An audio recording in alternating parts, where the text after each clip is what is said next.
আসসালামু আলাইকুম, কেমন আছেন সবাই? আজকে আমি একটা খুব ভয়ঙ্কর একটা ব্লগ নিয়ে চলে এসেছি।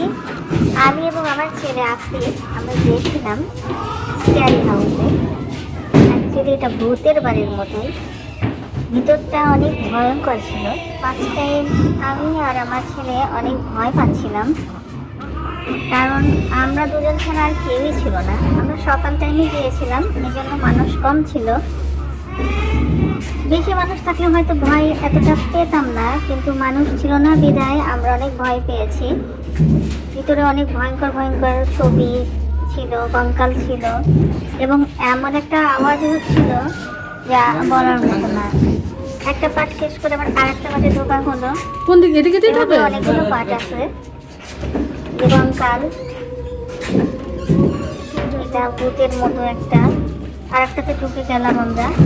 এখানে যে ঢাকনা খুলছে কঙ্কাল, আর হচ্ছে সাইডে একটা ভূত, মানে ভূতের বাড়ির মতোই, স্ক্যারি হাউস, মানে ভয়ের মতোই একটা ব্যাপার ছিল। আমি ভীষণ ভয় পেয়েছিলাম, আমার ছেলেও অনেক ভয় পেয়েছিল। সামনে আর একটা অংশ, এখানে দেখেন এই সাইডে হচ্ছে একটা মরা লাশ যেটা উঠতেছে এবং নামতেছে, আর মাথার উপরে ছিল আমাদের একটা বিশাল বড় একটা মাকড়সা। এটা হয়তো যারা ঢুকবে ওরা হয়তো বুঝতে পারবে না। আমার মোবাইলে ফ্ল্যাশ লাইট অন করা ছিল বিধায় আমরা দেখতে পেয়েছিলাম, অন্যথায় অনেকেই ভয় পেত। এই যে মাথার উপরে এত বড় মাকড়সাটা, কেউ গেলে মাথার উপর দিব্যি লেগে যাবে। আমরা কি করেছিলাম, আমি ফার্স্ট টাইম আমার মোবাইল দিয়ে এটাকে বাড়ি দিয়েছিলাম এবং দেখলাম যে না, এটা আসলে নড়ার চড়ার মতো না, এটা ওই স্টিলই দাঁড়িয়ে আছে।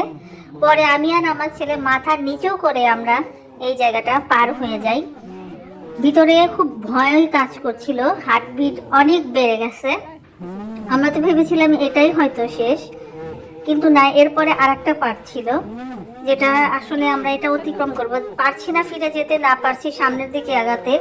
মানে এই মুহূর্তটা আমাদের ভীষণ ভয়ঙ্কর ছিল, অনেক ভয় পেয়েছিলাম। তো এখন আমাদের এই মাকড়সাটা আমার পার হওয়ার দরকার।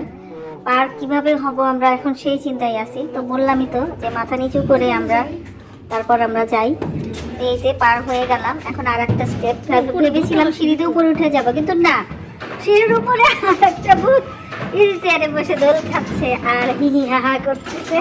ও আল্লাহ, আমরা যে এতই ভয় পেয়েছিলাম আর বলার মতো না। আমার ছেলে আমাকে বলে তুমি আগে যাও, আমি পিছনে থাকি। এই তো ভূত চেয়ারে দোল খাচ্ছে। জীবনে প্রতিজ্ঞা করেছি আর এই সমস্ত জায়গায় যাব না। এর আগে আমি ড্রিম হলিডে পার্কে গিয়েছিলাম, তারপরে ফ্যান্টাসি কিংডমে গিয়েছিলাম, কিন্তু এর মতো ভয় আমি হয়তো পাইনি এখানে যতটা আমি ভয় পেয়েছিলাম। সিঁড়ি বেয়ে আমি উপরে উঠে এখন এক্সিট হয়ে যাচ্ছি।